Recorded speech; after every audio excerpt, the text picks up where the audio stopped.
Halo, halo, apa kabar? Assalamualaikum warahmatullahi wabarakatuh. Senang sekali saya Hepsi Bonari bersama dengan teman saya, partner saya ngobrol bersama Anda. Siapa namanya? Saya agak lupa nih. Ya, bersama dengan saya Agi Beta juga. Ya, Iya. mohon maaf ya teman-teman, kita sementara waktu Tuh. kemarin sempat istirahat dulu. Oh, iya, saya sampai lupa tadi Mbak. Oh, Mbak Agi, betul, iya. Mungkin Mbak Agi sehat ya, Mbak Agi ya. Sehat, Alhamdulillah. Mas Ersu juga sudah di tanah air lagi, Yes, Alhamdulillah. alhamdulillah masih jet lag sedikit-sedikit jet lag lah ya. Tapi insya Mhm, Allah kita tetap semangat karena ngobrol lagi bersama dengan sahabat-sahabat semua dalam program Off the Record membaca berita di balik berita. mhm. Saya agak terkejut dengan perkembangan Wakil Presiden Gibran Rakabuming Raka, Mbak Agi. Ya. Kok tiba-tiba sangat dekat dengan mahasiswa gitu ya. Oh, kemarin dia terima BEM dari UBK gitu. Sayangnya dia nggak terima BEM Mhm. yang dari UI, kenapa nggak diterima ya? Mestinya kan yang paling banyak Betul. orang ramai kemarin nggak dapat, nggak yang disoroti publik kan yang BEM dari UI Mhm. gitu. Apalagi ada satu satu perempuan ya yang wakil ketua BEM UI itu, yang anak kedokteran UI Ya, Fatimah Azhara Azara, kan. iya betul. Oh, itu lagi Mhm. viral banget ya karena ya Mhm. memang kelasnya menarik. Satu, dia ketua wakil ketua BEM dan kedua perempuan lagi, dan kalau ngomongnya eh, banyak sekali viral tuh, banyak yang Ya. mengelulukan dia itu ya. Nah, terus Mhm. itu Mhm. ya, Gibran saya nggak ketemu itu, dan sekarang Gibran kan lagi ngajak ngajak para mahasiswa untuk melihat program Mhm. MBG di beberapa beberapa daerah gitu ya Mbak Agi ya. Nah, saya nggak tahu siapa yang diajakin Gibran itu gitu. Mestinya yang diajak kepala ketua-ketua BEM gitu ya, mestinya Mbak Agi, atau eh, mana, atau mahasiswa dari Jogja lah gitu yang sekarang lagi happening gitu ya. Iya, yang diajak bukan ketua BEM lah ya. Oh, Ini bukan kayaknya ya. mahasiswa tertentu yang bisa didekati begitu kurang lebih kalau menurut saya ya. Hmm. Karena mereka rasanya ini bukan mewakili universitasnya tapi mewakili individu mereka sendiri begitu. Dan ini kalau saya melihat di akun YouTube Gibran Rakabuming atau Setwapres juga di situ tertulis mahasiswa yang turut mendampingi Wapres katanya dalam kunjungan yaitu kunjungan ke ND, Hmm. kemudian ke Gorontalo dan juga ke Papua, Mas Hersu, itu Oh, untuk long trip dong eh, ini ya. Hmm. long trip, Hmm. betul. Hmm. Dan ini untuk melihat kegiatan MBG, pelaksanaan MBG dan juga KDMP, Koperasi Desa ya, Merah Putih di daerah-daerah tersebut, begitu. Nah, ini yang diajak namanya adalah Keletus Sakaro. Ini menarik ya namanya. Keletus Sakaro dari Universitas Sanata Dharma Jogja. Hmm. Kemudian ada Dava Ul Haq dari Universitas Indonesia. Ada Nolan Christopher Adam dari Universitas Pelita Harapan. Kemudian Rapid Benamatin dari Universitas Jenderal Sudirman. Hmm. Dan kemudian Salsabila Maulida dari Institut Seni Budaya Indonesia. Hmm. Begitu. Jadi kata Gibran, dia mengatakan kita pastikan setiap rupiahnya benar-benar termanfaatkan dengan baik untuk program MBG dan KDMP tersebut dan juga yang paling penting terbebas dari praktek korupsi. Hmm. Saya kira langkah-langkah ini penting untuk tetap menjaga kepercayaan publik dan untuk itu dia mengajak keterlibatan mahasiswa untuk mengawasi. Kurang lebih begitulah gimmicknya begitu. Hmm. Ya, oke. Nggak, terus mahasiswanya ada komentar belum Mbak itu? Ah, Nggak ada, Mas belum Hersu, ada nggak ada. ya, belum. Jadi ini kalau kita melihat videonya ya, Hmm. jadi mereka ini ikut ke dalam pesawat kepresidenan gitu, dalam hal ini pesawat wakil presiden ya, Hmm. dan kemudian diajak aja begitu mereka karena mereka baru berangkat hari Kamis ini, Oh, begitu. Jadi belum ada komentar. Saya rasa nanti eh, tim media Wapres akan membuat ya, komentarnya kemudian. disertai AI nggak nih anak-anak ini, jagoan AI semua nggak ini kan Pak, biasanya Pak Gibran ini kan ngomongnya AI terus nih biasanya. Iya, justru itu Mas Hersu. Ini saya rasa nih ya, Gibran ini berusaha melangkah maju Hmm. selangkah atau beberapa langkah di depan dari Pak Prabowo ya. Oke. Kalau melihat sampai sekarang itu kan dari aksi-aksi yang berlangsung dari sejak pekan lalu, dari sejak hari Jumat. Aksi pekan lalu dari sejak hari Jumat itu berlangsung di banyak sekali kota loh teman-teman Hmm. pemirsa Auto Record. Jadi selain di Jakarta, mungkin teman-teman juga melihat itu ada di Bandung, ada juga di mahasiswa Tangerang ya yang ikut bergabung juga ke Jakarta, kemudian ada dari Malang, Jogja, Semarang, Balikpapan, Samarinda, Medan, oh banyak sekali. Hmm. Jadi memang itu sepertinya aksi serentak begitu. Hmm. Dan juga sudah terkoordinasi saya rasa begitu antar BEM universitas tersebut BEM, begitu. Jadi BEM memang Fakultas Bersatu bukan ini, bukan ya maksudnya? Bukan, Oh, bukan ini Mas bukan, Yersu. beda ya. Beda ya ini ya. Itu BEM tandingan ya, yang kemudian pada hari Selasa kemarin yang mereka membuat jumpa pers itu kan. Oh, Nah, oke. hari ini pun juga ada demo Mas Hersu, dan juga saya melihat sih ini woro-woro dari WA ke WA begitu ya. Ini rame loh Mas Hersu. Hmm. Saya rasa ini jadi salah satu prediksi di mana pada bulan Juni dan Juli ini memang akan ramai lagi, ramai, ada yang menyerukan soal MBG, KDMP dan sebagainya, ada juga yang menyasar Prabowo Gibran, tentu saja juga soal BBM yang naik, harga bahan-bahan pokok yang naik dan sebagainya, itu suara mereka seperti itu. Coba saya melihat ini Mas Hirsu yang sudah masuk ya. Ini misalnya seruan turun aksi, ini lambangnya Trisakti. Hmm. Ini hari Jumat tanggal 19 Juni. Pukul 10, titik kumpulnya Tugu Luar Trisakti. Pakai dress code-nya Alma Mater. Ini sudah woro-woro ya. Hmm. Eh, ada dengan poster yang lain lagi, ini seruan aksi Indonesia Gawat Darurat Rakyat Bersatu Menggugat. Hmm. Ini juga Jumat 19 Juni, pukulnya pukul 13.30.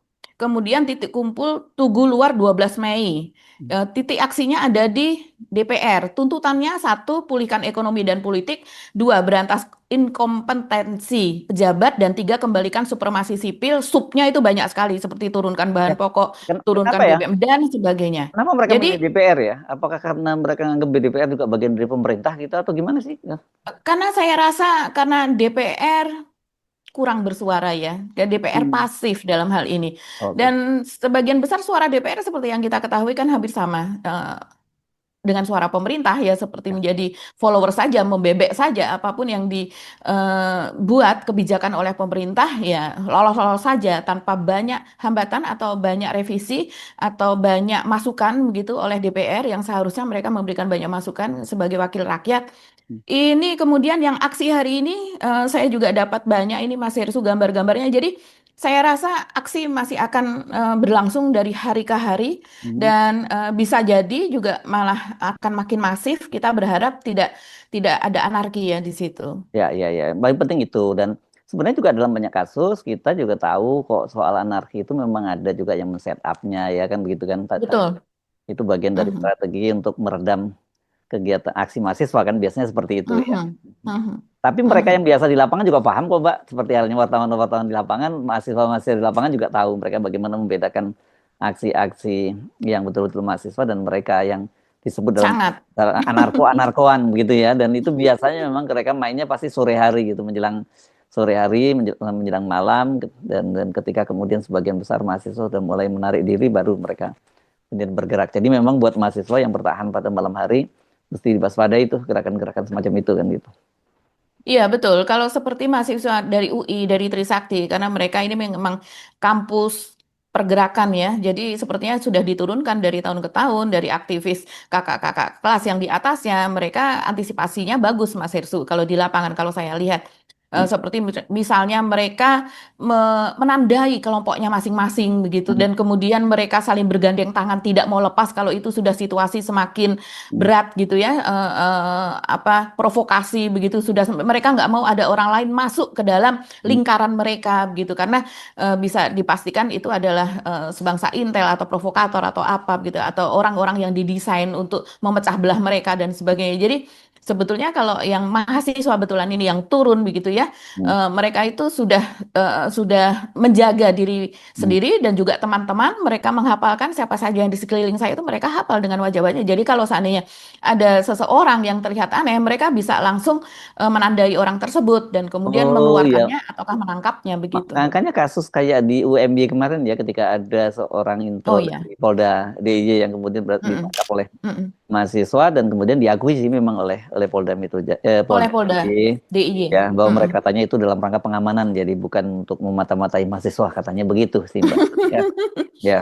Iya, sebenarnya kalau kita di lapangan kita bisa membedakan mana itu yang intel dan yang tidak. Kalau dia memang memiliki tugas penugasan secara organik dari Polda DIY untuk mengamankan aksi, biasanya mereka wajib memakai seragam kan Mas Hersu. Jadi harus jelas bahwa kami ini adalah APH, aparat penegak hukum, berikut dengan tameng, berikut perisai semacam itu, berikut dengan pentungannya apa dan sebagainya. Kalau BRIMOB mungkin mereka membawa senjata apa dan sebagainya dengan seragam khusus. Tapi kalau yang intel begitu gitu ya. Intel ini ada macam-macam. Ada intel memang anggota polisi sendiri ataukah anggota TNI atau apa.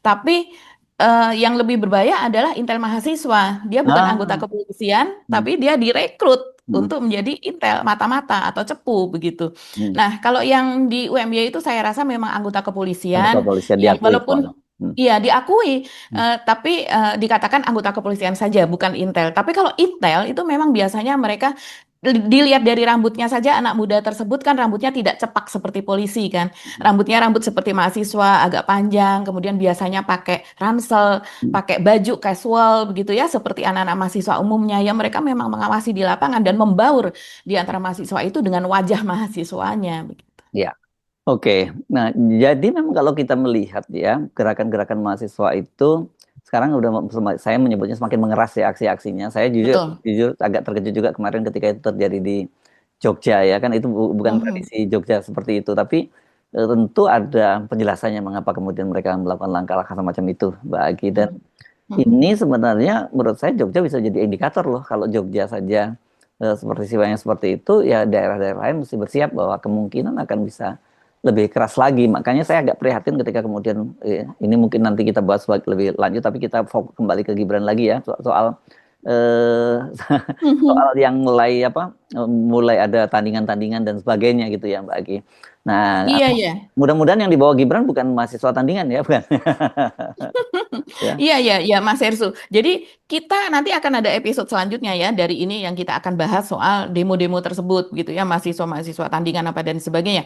Tapi coba kita kembali kepada Gibran yang kita katakan tadi Gibran ini sudah selangkah atau Hmm. mungkin beberapa langkah di depan Pak Prabowo begitu Mas Hersu. Dia memulainya yaitu dengan mendekati mahasiswa, walaupun mungkin bukan mahasiswa yang para aktivis, mahasiswa bukan yang gerakan di jalan para orator itu begitu ya. Tapi ini adalah ya kita harus sadari bahwa di antara misalnya ini di antara mereka ada mahasiswa Sanata Dharma, ada mahasiswa UI, ada mahasiswa Unsud. Tetap saja loh teman-teman di antara mereka itu ada yang memang mungkin pemirsa On The Record akan mengatakan ini kok mahasiswa kok mau aja digandeng sama Gibran nggak tahu apa bahwa anak itu adalah anak haram konstitusi misalnya seperti itu.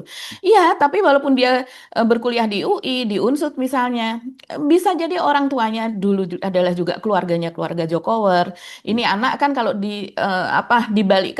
dikembalikan 10 tahun yang lalu kan mungkin dia masih SMP atau apa kan Mas Hersu. Sekarang saja dia sudah menjadi mahasiswa. Itu adalah masa-masa Jokowi dan Jokowi selama 10 tahun itu bisa kalau saya melihat menanamkan apa ya profilnya di hati atau di benak rakyat itu ya cukup banyak begitu sehingga sampai sekarang pun kita walaupun di perguruan tinggi atau universitas yang pergerakan semacam itu masih tetap juga banyak yang termul, Ya, banyak juga yang masih Jokower semacam itu dan eh, ya artinya begini bukan artinya mereka apa ya dalam hal ini kalau kita kembalikan kepada Gibran ya Gibran ini berhasil mendekati mahasiswa ini Pak Prabowo harus waspada karena tidak hanya Gibran Pak Jokowi pun juga gerakannya seperti itu karena kita tahu beberapa hari yang lalu Jokowi juga menerima apa ya semacam ikatan alumni eh, BEM Nusantara yang kita tahu lah ini BEM Nusantara ini yang dulu juga saya Mas heran juga Jokowi siapa itu BEM Nusantara ini.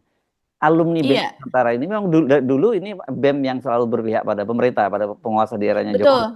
Hmm. Iya, pada saat Jokowi dulu masih berkuasa, dia ini sowan-sowan Mas Hersu kepada Jokowi begitu dan seperti misalnya melakukan pembelaan setiap kali ada demo besar yang dilakukan oleh BEM organik, Hmm. BEM yang resmi, ya mereka ini kemudian BEM-BEM Nusantara ini dengan nama-nama universitas mungkin yang kita tidak terlalu familiar memang ya, itu Hmm. kemudian mereka bersatu dan kemudian entah siapa yang membentuk awalnya begitu yang membawa juga kepada Jokowi ya mekanisme seperti itu kan memang selalu ada di rezim begitu.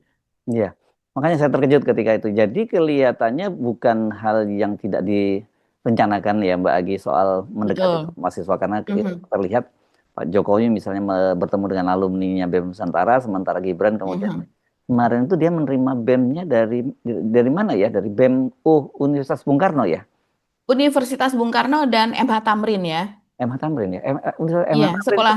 Universitas. Kalau dulu diploma ya, Hmm. ada kesehatan, ada apa di situ. Hmm. Kemudian sekarang saya kurang tahu. Mungkin sekarang sudah menjadi sekolah tinggi atau universitas macam itu lah Mas Ya, Hestu. tapi kan Hmm. UBK ini biasanya cukup ini ya, cukup posisinya Keras. keras kan Mhm. biasanya ya. Kemarin ketika bertemu dengan dengan Gibran dan tapi pertemuannya tertutup katanya mereka sudah mengajukan tuntutan dan Betul. sudah dicatat oleh Gibran. Tapi belakangan istana wakil presiden membantah ada komitmen, ada kesepakatan, apalagi kemudian janji 5 hari harus segera dipenuhi apanya tuntutan-tuntutan itu kan. Ya, betul betul. Jadi kalau saya melihat bisa jadi juga ini eh, UBK ini kan kita UBK ini kan dimiliki oleh Bu siapa? Rahma ya. Bu Rahma, Bu. Mhm. ya. Putri dari Bung Karno ya. Mhm. Dan ketika itu kita tahu Bu Rahma ini saya pernah mengikuti sebuah raker teknis lah Gerindra di Hambalang gitu itu sebetulnya tertutup gitu tapi saya dan beberapa wartawan itu ikut dan kemudian di situ saya menyaksikan sendiri bagaimana Bu Rahma ini sayang sekali kepada Prabowo ya ketika itu Bu Rahma naik ke atas panggung di atas kursi roda duduk di atas kursi roda dan kemudian menyerahkan asetnya senilai di atas 1 triliun saya lupa 1, berapa triliun itu Mhm. berupa aset yang diserahkan untuk perjuangan Prabowo menjelang Pilpres 2019. Suasana Mhm. haru biru semua seluruh seluruh ruangan menangis, Pak Prabowo menangis, Bu Rahma menangis dan dia terimalah ini begitu. Ini yang bisa saya lakukan gitu. Karena saya tidak bisa apa-apa dalam keadaan yang tidak berdaya seperti ini. Jadi ini aset saya serahkan. Pak Prabowo menangis, dan Pak Prabowo mengatakan saya tidak bisa menerima ini di Bu Rahma saja nanti kalau seandainya saya membutuhkan saya akan bilang kepada Ibu Rahma ketika itu Mhm. seperti itu. Jadi betapa dekatnya Bu Rahma ini dengan Pak Prabowo begitu. Mhm. Nah, saya tidak tahu apakah ini yang membuat UBK juga sebagian mahasiswanya itu masih bisa ya antara apa ya menerima dan tidak menerima, memprotes tapi juga sambil mengawasi dengan ketat. Mungkin seperti itu ya Mas Hersu. Mhm. Tapi yang jelas anak-anak UBK ini setahu saya mereka militan ya. Yes, yes, yes. Militan soal kedaulatan rakyat, soal NKRI, soal apa, soal keadilan dan sebagainya gitu. Ya, oke. Sayang ya, kenapa yang diterima hanya mereka kan harusnya kalau satu Ya. BEM diterima, BEM yang lain juga harusnya diterima. Akan menarik tuh kalau Pak Wapres ini ketemu dengan BEM UI, BEM UGM dan sebagainya gitu loh. Jadi kalau berangkat ini jangan dipilih-pilih lagi dan kemudian jangan ada klaim bahwa oh mahasiswa memahami apa yang disampaikan oleh wakil presiden dan sebagainya gitu ya.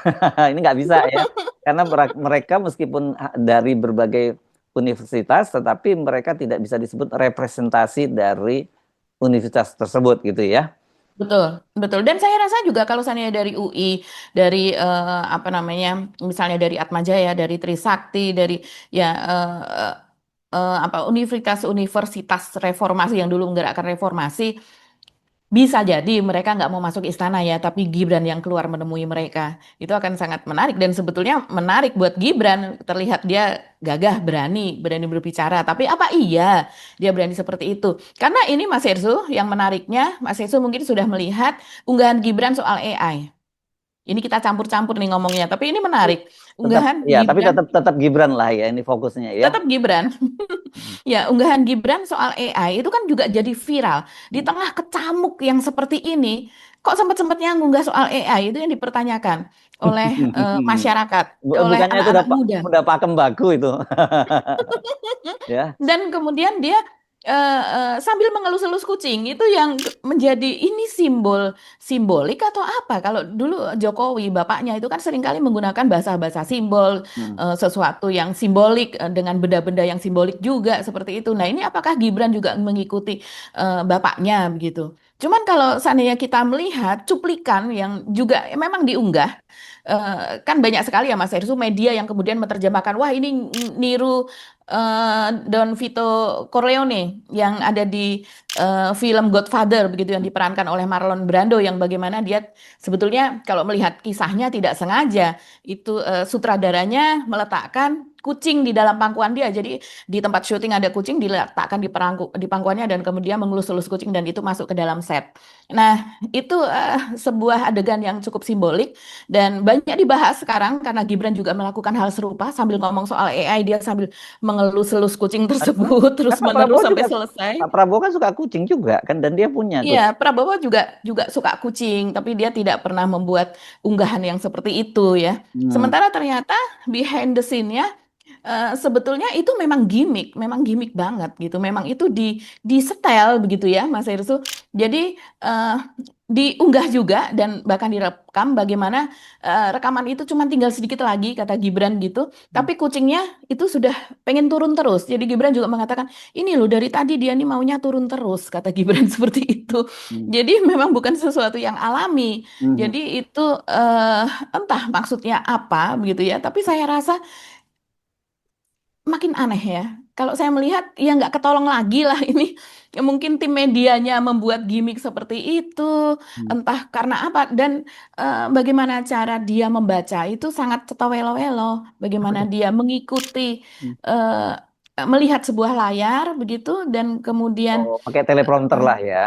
semacam teleprompter mungkin ya. Hmm. Biasanya kalau dalam rekaman seperti itu ada teleprompter, kalau di studio ada di depannya ya. Kalau seperti itu biasanya ada layar atau big screen di belakang kameramen apa dan sebagainya seperti itu. Tapi terlihat memang tidak alami. Hmm. Dalam situasi yang seperti ini, dalam situasi yang carut-marut soal rupiah, soal IHSG yang naik turun, yang sempat di bawah Hmm. sampai ke 5.300 naik lagi ke 6.200 kemarin, hari ini turun lagi ke 6.150, rupiah yang juga masih tidak menentu, devisa kita tergerus, kemudian demo masih terus terjadi hampir setiap hari di mana-mana secara simultan berbeda-beda kota, tapi beritanya akan terus ada. Dan kita sudah tahu prediksi soal kegawatan ini begitu ya, soal Indonesia kembali akan terjadi sebuah gerakan gitu di mana-mana, itu kan sudah dikatakan sejak beberapa bulan yang lalu oleh para pengamat, oleh para tokoh begitu, yang mereka mengamati itu karena memang ada konsolidasi dan juga memang terkait dengan ekonomi kita yang memang menuju ke situ. Diperkirakan kita bulan Juli kita harus membayar hutang apa dan sebagainya. Mulai dari sekarang pemerintah harus sudah mulai memboyong dolar, sementara fiskal kita penerimaannya berapa itu kan sebetulnya bisa dihitung secara matematis, dan puncaknya di sekitar bulan Juni Juli ini. Gibran masih sempat-sempatnya membuat video mengelus-elus kucing yang gimmick-gimmick seperti itu apa. Ya, kalau tafsir netizen apa ini, Mbak Agi? Tafsir netizen ini macam-macam ya Mas Herso. Ini semacam yang eh, dia sebagai penguasa, begitu, dia bisa menguasai Oh, keadaan saat ini, oke. begitu, yang dia tidak panik dan kemudian dengan tenang dan kemudian dengan background yang hitam seperti itu, seolah-olah mistis gitu, misterius, bukan mistis ya, seolah-olah misterius, ada sesuatu yang misterius dan juga semacam apa ya, percaya diri begitu. Karena kucing ini adalah simbol dari mastermind sebagai pengendali begitu, yang artinya orangnya juga, yang si pemilik kucing ini juga orang yang dapat mengontrol diri semacam itu. Jadi apa dianggapnya kalau itu adegannya kayak Don Corleone, Don Gibran gitu? Ya mungkin Don Gibran, Iya. eh, Corleone Jokowi begitu ya. Hmm. Ya, dan ini terus saya rasa konsolidasi terus dilakukan kalau oleh geng Solo ya Mas Hersu, karena seperti BEM Nusantara itu tadi sesudah bertemu Jokowi kan mereka mengatakan kemudian menemui Gibran.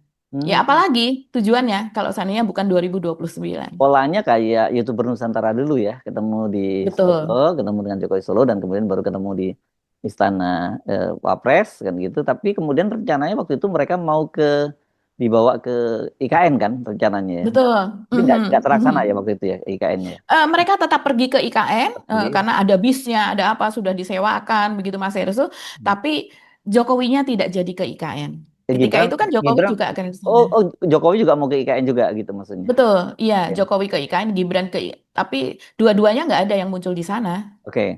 Nah, kalau ini kira-kira settingnya apa? Apakah BEM Nusantara, ini alumni ya BEM Nusantara itu yang Mhm, mhm. itu mereka juga akan ke IKN gitu atau apa yang langkah yang dilakukan? Sepertinya enggak. Untuk sementara sih sepertinya IKN itu tidak menjual ya Mas Herssu. Ah, Saya rasa saya rasa mereka ini memang untuk 2029 berkonsolidasi, mm-mm. yang seperti dituduhkan oleh PDIP, mungkin Ya. dituduhkan oleh Dedi Yefri Sitorus kan, Hmm. bahwa mereka ini meritili itu ngambil sedikit-sedikit Hmm. kader dari Membajak ya, partai-partai, membajak membajak kader dari gitu ya, partai-partai. Hmm. membajak kader-kader partai yang memang bisa dibajak, Hmm. dan juga para mantan pejabat atau para mantan pemimpin daerah Mas Hersu Hmm. itu yang kemudian diajak masuk untuk ke PSI. Hmm, Jadi supaya PSI ini bisa besar dalam waktu singkat, tidak perlu dengan kaderisasi apa yang macam-macam. Yang baru saja itu dari mana ya saya lupa, kepala daerah juga dari daerah itu yang baru saja masuk begitu setelah bertemu dengan Jokowi. Jadi memang caranya mungkin ya seperti itu begitu. mhm. Jadi ini clear ya dalam situasi semacam ini kalau kemudian ini kita tidak bisa lihat itu hanya sebagai kunjungan sebagai seorang pejabat negara ke daerah seperti yang dilakukan oleh Gibran dengan mengajak Ya, mahasiswa dan sebagainya itu bagian dari tadi ya bagian dari kampanye dalam situasi yang nah ini yang saya kira mungkin banyak disoroti ya kenapa dalam situasi seperti sekarang ini mestinya fokus bagaimana menyelesaikan persoalan bangsa yang sedang dari krisis tapi mereka justru malah memanfaatkan situasi itu untuk pencitraan gitu kan ya nggak? Kira-kira begitu. seperti itu ya. Iya. Sekalian, karena ini kan juga pergi kemana-mananya difasilitasi oleh negara ya. Mhm, Jadi ya tidak perlu dengan ya pakai pakai uang pribadi. Tapi saya rasa ini juga Gibran akan makin masif karena kita melihat tanda-tanda Jokowi untuk keliling keliling Indonesia itu sudah makin Hmm. menurun gregetnya. Oh Karena gitu. ya sekarang situasi situasi di daerah Mas Herzl bayangkan Hmm. eh, pangan ya soal soal Oh beras aja iya misalnya. iya iya iya Iya, iya. beras yang katanya melimpah kita sudah swasembada tapi harganya tetap tinggi. Mhm, Begitu juga harga bahan-bahan pokok. Kemudian BBM BBM sekarang di luar negeri kan sudah turun ya sebetulnya mhm. harga Oh ya harga setelah minyak mentah begitu. Tapi kesepakatan di damai sini ya. Ya. ya di sini kebijakannya belum relate ke sana. Mungkin masih digodok akan turun berapa seperti itu. Ya. Jadi ya memang saat ini situasinya solar masih susah di beberapa Iya daerah. kan Begitu juga memang Pertalite masih ya kosong di banyak SPBU. kan tidak otomatis suplainya tiba kan ada perlu proses waktu ya Betul. ketika misalnya Selat Iya, Hormuz iya. baru dibuka misalnya itu kan perlu Mhm. berapa pekan gitu baru sampai di Indonesia. Di Indonesia, dari Amerika saja sudah 2 pekan itu paling cepat ya perjalanan minyak mentah tersebut. Dan sekarang ini kondisi saat ini itu orang melihat ini andil Jokowi sangat besar. Dia mewariskan pemerintahan situasi negara yang seperti ini kepada Prabowo dan Prabowo tidak terlihat cukup pandai dalam mengelola apa keuangan, ekonomi apa dan sebagainya begitu. Ya, oke. Oke, kita akan ikuti terus perkembangannya. Menarik ya. Jadi di tengah situasi krisis, memang buat orang-orang tertentu krisis itu merupakan sebuah peluang. Jangan jangan lupa ya, dianggap ya bagi orang lain krisis, tapi bagi orang-orang tertentu itu merupakan peluang. Dan saya kira Betul. politisi yang pandai memanfaatkan krisis, ya dia yang akan keluar jadi pemenang nantinya. Nah, kita lihat siapa ya di antara mereka saling bersaing. Walaupun sekarang ini Gibran berpasangan dengan Pak Prabowo, tapi kan ya kita semua tahu diam-diam pasti ada persaingan di antara mereka gitu kan. Apalagi rasanya sih sulit kita membayangkan bahwa Gibran akan dipasangkan lagi dengan Pak Prabowo kan, Mbak Agi ya. Tidak mungkin. Betul. Ah, Mhm. ya paling mungkin ya Gibran harus maju sendiri dan untuk itu ya bapaknya harus turun gelanggang dengan cara memperkuat PSI. Saya kira kan itu sebenarnya Ya, ya itu yang betul. harus kita baca. Oke, kita ketemu di episode berikutnya. Kami mohon pamit. Saya Suno Arif. Dan saya Gebieta, terima kasih atas perhatian teman-teman. Tetap salam Assalamualaikum. akal sehat. Wassalamualaikum warahmatullahi Waalaikumsalam wabarakatuh. warahmatullahi wabarakatuh.